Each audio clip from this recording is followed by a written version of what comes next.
जब कोई आपसे कहता है कि तुम ही बहुत निकली हो क्रांति करने, देखा है तुम्हारी माँ दिन भर किचन में काम करती थी और कोई तब तो कोई नौकरानी वगैरह भी नहीं थी, मेड, और सब कुछ दिन खर करती थी। ये भी लोग कहते हैं, और पीछे जाते कहते हैं चक्की भी खुद ही चलाती थी, आटा भी पीसती थी, और देखा वो कितनी खुश रहती थी।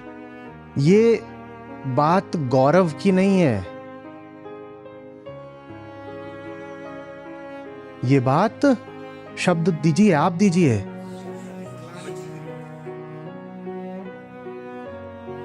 इतने समय तक यही करोगे तो यही करना तुम्हारा प्राण बन जाएगा, और अगर ये करने को नहीं पाओगे तो लगेगा प्राण चले गए। ये बात बहुत भयानक है, रोंगटे खड़े हो जाने चाहिए। मैं आईएम में था,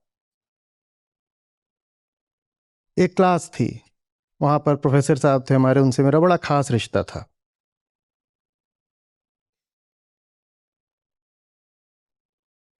तो उन्होंने उस समय पर एक वॉशिंग मशीन की कंपनी थी, तो उसके लिए उन्होंने विज्ञापन बनाया था, कंसल्टेंट थे, तो उसका उन्होंने डिजाइन दिया होगा या कुछ किया होगा, आज से ठीक 23 साल पहले की बात है। तो उनसे मेरा खास रिश्ता था, तो मैं जब भी प्रेजेंटेशन देता था तो मेरे चीथड़े उड़ाते थे, और मेरा काम होता था कि बस अड़े कैसे खड़े रहना, और उनको अच्छा लगता था करना। मैं न जाऊं कभी करूं तो वो परोक्ष ताने मारते थे कि कुछ लोग अपने आप को बहुत बड़ा समझने लगे हैं, हमारी क्लास में नहीं आते। तो एक दिन उन्होंने एक विज्ञापन जो बनाया था वो उन्होंने पूरी क्लास को दिखाया। तो विज्ञापन कुछ ऐसा था कि उसमें पूरी भारतीय क्रिकेट टीम ली गई थी, उसमें दिखाया गया था एम्पावर्ड वुमन, एम्पावर्ड वुमन। तो उसमें था कि ये नई वॉशिंग मशीन है और पूरी टीम एक एक करके आती जा रही है, और वुमन एम्पावर्ड है तो सबको आदेश देती जा रही है, राहुल कपड़े लाओ। तो वो जो टीम इंडिया वाली जर्सी है वो अपना लाता है, और वो गंदी है क्योंकि खेला हुआ है, खूब पसीना और मिट्टी लगी है, तो लाता है और कहती डालो, वो डाल देता है यहाँ पे। फिर उसके बाद सचिन अब तुम आओ, चलो अब तुम आओ, अनिल तुम आओ, ये करके ये विज्ञापन बनाया गया था, और ये दिखाया गया था कि देखो ये वॉशिंग मशीन आज की सशक्त नारी के लिए है, क्योंकि उसमें वो सब भी था, ऑटोमेटिक ड्रायर और ये सब। आज तो होता है, पहले नहीं था इतना कॉमन कि इसमें डलेगा, साफ होगा, फिर सूख भी जाएगा और फिर ऐसे होगा। तो वो काफी कमांडिंग तरीके से वो सबको बोल रही है, पूरी क्रिकेट टीम को, भारतीय क्रिकेट टीम को बोल रही है। तो उन्होंने दिखाया कि देखो ये है, और इसको बोलते हैं मार्केटिंग कम्युनिकेशन, और ये मैंने बनाया है। तो मैंने कहा ये आप सशक्त नारी दिखा रहे हो या जो पुरानी जंजीरें हैं नारी की उसको ही आगे बढ़ा रहे हो? तो इसी को इंटीग्रिटी कहते हैं। उनका मेरा प्रेम और गहरा गया, सचमुच सचमुच। मैं कैंपस से बाहर आ गया, उसके बाद भी मैं भी उन्हें याद करता था, वो भी मुझे याद करते थे। बहुत कम मेरे टीचर्स ऐसे हुए हैं। उनका ले दे करके खड़ी तो तुमने औरत ही करी, कितनी भी एम्पावर्ड हो गई है, काम तो वो अभी भी यही कर रही है कि कपड़े धो रही है सबके। ये सब इतने बड़े ये लफंडर, ये अपने कपड़े खुद नहीं धो सकते, और इतना ये पैसा लेते हैं। जाकर किसी लॉन्ड्री को दे दो, जीडीपी बढ़ेगा। हमारे पास पैसे नहीं कहीं धुलवाने के, पर हम क्या करते हैं, हम मालूम है आपको किस हद तक एडजस्ट हो जाते हैं? उदाहरण दूं, अब कहेंगे हैं शादी ब्याह तो करे नहीं हो, इतना कैसे पता है? क्योंकि अभी आपको कुछ नहीं पता है। ऐसे ही थोड़ी दुनिया को जाना है, समझा है। मैं बताता हूं आप किस हद तक खफा होते हैं। कोई अपने कपड़े खुद धो ले तो आपकी अस्मिता पर आंच आ जाती है, आप बुरा मान जाते हो, आपकी आइडेंटिटी क्राइसिस हो जाती है। हाँ या ना? तो छोड़ो, हमें करने दो, बड़े आए कपड़े धोने वाले, हमारा विभाग है, हम जानते हैं, हम विशेषज्ञ हैं, हम धोएंगे। ये होता है इनका जोड़े में चलना।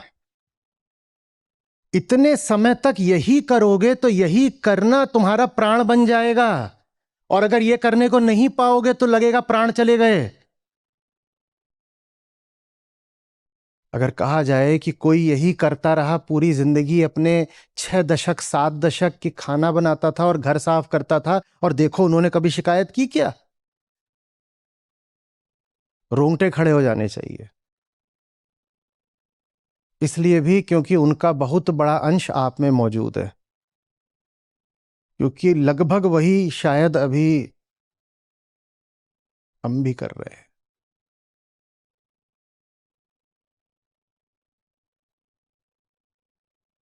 लगेगा ही नहीं दुख। तो मुझसे बोलो कि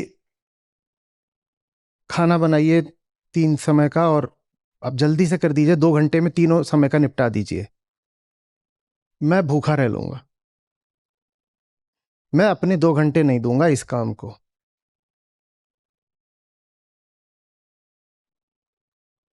एकदम नहीं दूंगा। मैं गंदा खाना तक स्वीकार कर लूंगा, चाहे बात सुनने में आपको जैसी लगे। मुझे मालूम है बाहर से मंगाऊंगा तो उसमें तेल वगैरह ये सब ज्यादा हो सकता है, मैं कर लूंगा स्वीकार, एक दिन नहीं, महीने भी स्वीकार कर लूंगा, 6 महीना भी स्वीकार कर लूंगा। पर मैं ये काम तो नहीं करूंगा। खाना बनाओ खाना खाओ, खाना बनाओ खाना खाओ। कपड़ा पहनाओ, कपड़ा उतारो, कपड़ा साफ करो। ये क्या है? What exactly?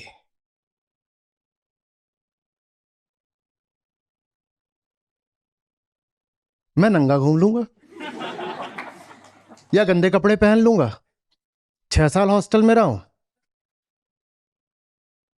हर प्रकार के वस्त्र उल्टे करके पहनने का अभ्यास है।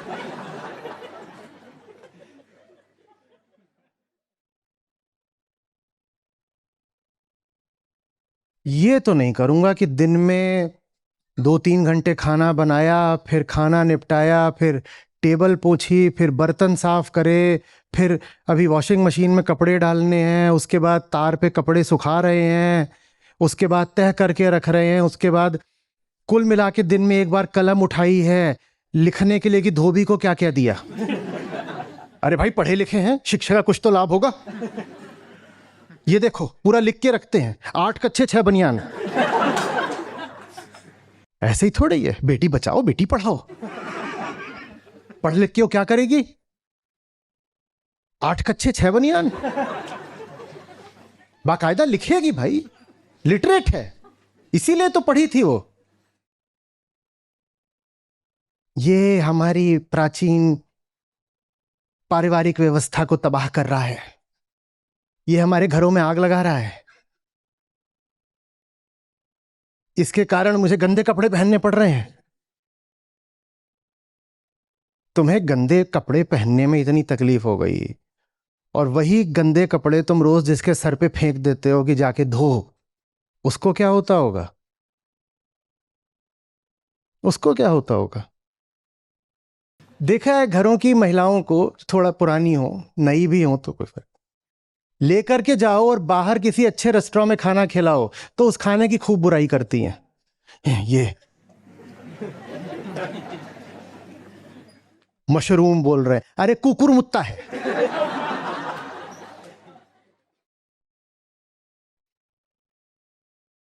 हाँ हाँ हाँ, क्या बोल रहे हैं? ओह लच्छा पराठा, यही हम अभी घर में बना दें तो तुम लोग छूते नहीं, और यहाँ 250 रुपए का है तो टूट रहे हो। बड़े आए, लाओ देना थोड़ा इधर में भी। ये होता है ना? अच्छा बताओ क्यों होता है?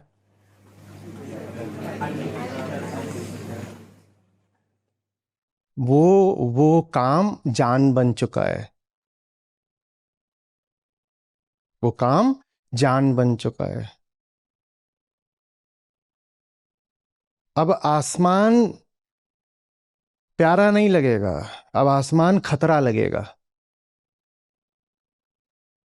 पिंजड़ा ही अब प्राण है। और धीरे से कुरेदो कि अच्छा एक बात बताओ, पिछले 30-40 साल से यही किया है, खाना ही बनाया है, तो इनका मेन्यू देख रहे हैं तो यहाँ कम से कम 70 तरह की चीजें हैं। आपके पास एक आलू होता है, एक एक पराठा होता है, एक लौकी होती है, एक तुरई होती है, एक मेथी होती है, एक अरहर की दाल होती है, एक उड़द की दाल होती है, एक मूंग। ये इससे आगे आप तो 40 साल में नहीं जा पाए, इससे आगे आप कभी नहीं जा पाए। और यहां आप जब ये 70 तरह की चीजें लिखी हैं तो आप बोल रहे कुछ जानते ही नहीं है, लूट रहे हैं बस। ये देखो आ गया ना हजारों का बिल, यही चाहते थे। बिल दिखाना पहले, हाँ वही है, पैसा दे करके खाओ तो बड़ा स्वादिष्ट लगता है। घर पे हम इससे ज्यादा स्वादिष्ट तुम्हें रोज खिलाते हैं तो कोई कदर नहीं है। दे दो भाई, बिल दे दो लो।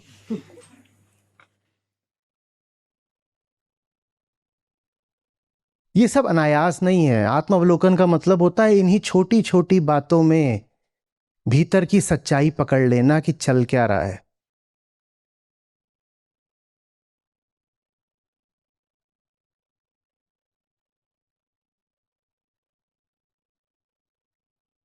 मजाक की बात नहीं है, इसको आप लोग बोलते हो मम्मी समाज की क्यूटनेस है।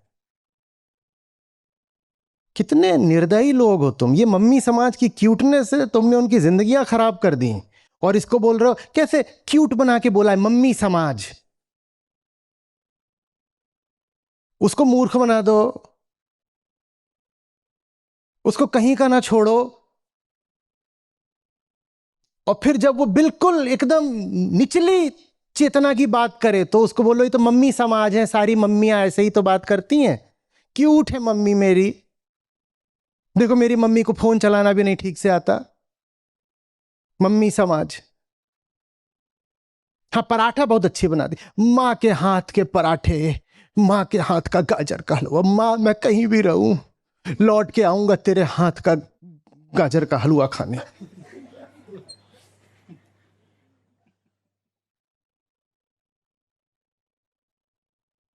और एकदम ऐसे फूल जाती है। वैसे ही पहले बहुत फूल जाती है पर उसके बाद और फूल जाती है।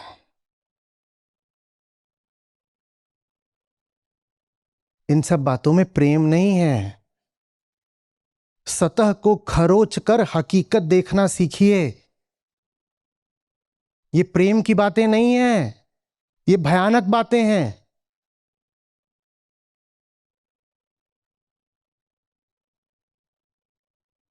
तुम्हारी मां को अगर फोन चलाना नहीं आता तो तुमसे बड़ा कपूत कौन है। तुम नालायक इतने से पैदा हुए थे, उन्होंने तुम्हारे हाथ में कलम देकर तुमको कखा गघा सिखा दिया और तुम उनको फोन चलाना नहीं सिखा पाए और इसको बोलते हो मम्मी समाज की क्यूटनेस।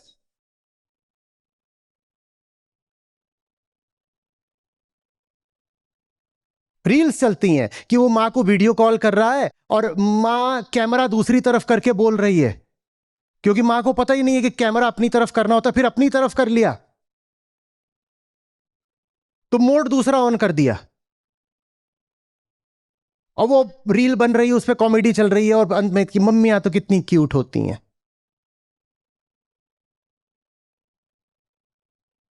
माँ माँ मैं अमेरिका चला जाऊंगा फिर तुझे बुलाऊंगा वहां पर। माँ कैसे बुलाओगे, अच्छा बताओ। वीजा इंटरव्यू में वो अंग्रेजी में बात करेगी।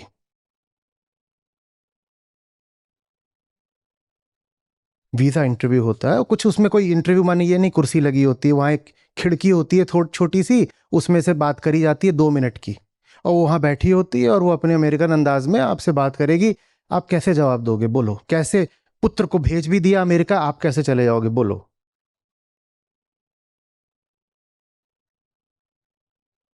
आपने उसको सिखा दी होगी हिंदी पर वो आपको अंग्रेजी नहीं सिखा कर गया।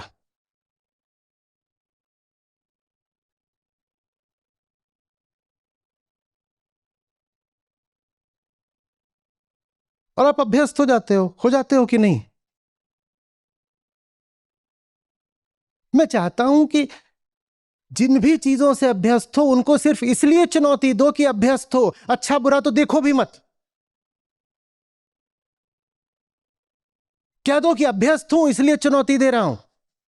बुरा है इसलिए नहीं चुनौती दे रहा, अभ्यस्त हूं इसलिए चुनौती दे रहा हूं। इसलिए 100 बार बोलता हूं, जैसे कपड़े पहनते हो कपड़े बदलो, जैसे बाल करा रखे बाल बदलो, जो खाना खाते हो खाना बदलो, जिन जगहों पर जाते हो जगहें बदलो, जो मूवीज देखते हो उनको बदलो, जो टीवी देखते हो, जो जो सोशल मीडिया देखते हो, जो भी देखते हो सब बदलो, जो किताबें पढ़ते हो उनको बदलो, भाषा तक को बदलो। मैं देख रहा हूं कम्युनिटी पर अभी भी आप लोग टूटी फूटी भाषा में लिख देते हो, ये आप क्या कर रहे हो? मैं जब आपसे बार बार बोलता हूं कि लिखा करो, तो इसका मतलब ये थोड़ी है कि वो करा करो जो आप कर देते हो। वो लिखना है ही नहीं, वो तो कीबोर्ड दबाना है। वो तो मैं बंदर भी बैठा दूं तो कुछ दबा देगा। 4 शब्द अंग्रेजी के, 5 शब्द हिंदी के, हूं को हु लिखा हुआ है, मैं को मे लिखा हुआ है। हो गए अभ्यस्त, ऐसे ही करने के चल जाता है। व्हाट्सएप में ये सब करना मुझे मालूम है, और सालों से व्हाट्सएप चला रहे हो तो ये सब आदत बन जाती है। पर यहां आए हो तो उस अभ्यास को तोड़ो। और अब तो एआई है, जो भी लिखा है उसको वहां डाल दो कि कृपया इसको शुद्ध कर दें। भाषा, व्याकरण, वर्तनी सब साफ होंगे। नए मुहावरे सीखोगे। जिन्हें अंग्रेजी नहीं आती वो अंग्रेजी भी सीखें इस बहाने। जिनको अंग्रेजी आती है वो अपनी अंग्रेजी और साफ करें इस बहाने। जो सोचते हैं कि हिंदी के विद्वान हैं, वहां हिंदी डालोगे, वो हिंदी भी बहुत अच्छी लिखता है। पता चलेगा हिंदी में ही कितनी खोट थी हमारी। पर अभ्यस्त ऐसे ही चल रहा है। हमें तो सम्मान मिला हुआ है, तो मम्मी समाज है, तो हम क्यों कुछ भी बदलाव लाए? कुछ उत्तर समझ में आ रहे हैं जब कोई आपसे कहता है कि तुम ही बहुत निकली हो क्रांति करने, देखा है तुम्हारी मां दिन भर किचन में काम करती थी, और कोई तब तो कोई नौकरानी वगैरह भी नहीं थी, मेड, और सब कुछ दिन खर करती थी। ये भी लोग कहते हैं, और पीछे जाते कहते हैं चक्की भी खुद ही चलाती थी, आटा भी पीसती थी, और देखा वो कितनी खुश रहती थी। उन्हें कोई दुख था? अब समझ में आ रहा है दुख क्यों नहीं था। क्यों नहीं था? वो हो गया, वो वही बन गई, अब नहीं हो सकता दुख। अब दुख नहीं हो सकता। ये बात गौरव की नहीं है, ये बात, शब्द दीजिए, आप दीजिए,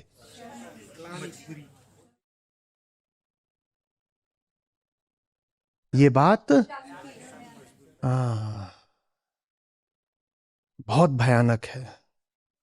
आपको खुशी होगी इस नाते, जो हमारी अपनी ऐप है जिसमें हमारे गीता और बाकी सब कार्यक्रम चलते हैं, यहाँ पर बुद्ध हैं, गीता है, उपनिषद है, अष्टावक्र हैं। ये मुझे मिले, मेरी जिंदगी बदली, ये तुम्हें मिलेंगे, तुम्हारी जिंदगी भी बदलेगी। सच पूछिए तो मतलब लाखों नहीं तो कम से कम हजारों जिंदगियां तो हैं जो बिल्कुल बदली हैं।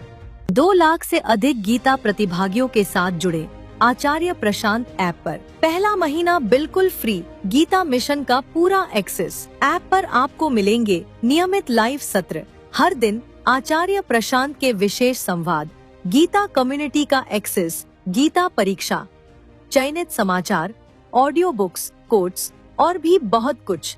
गूगल प्ले स्टोर या एप्पल ऐप स्टोर पर आचार्य प्रशांत सर्च करें और अभी डाउनलोड करें।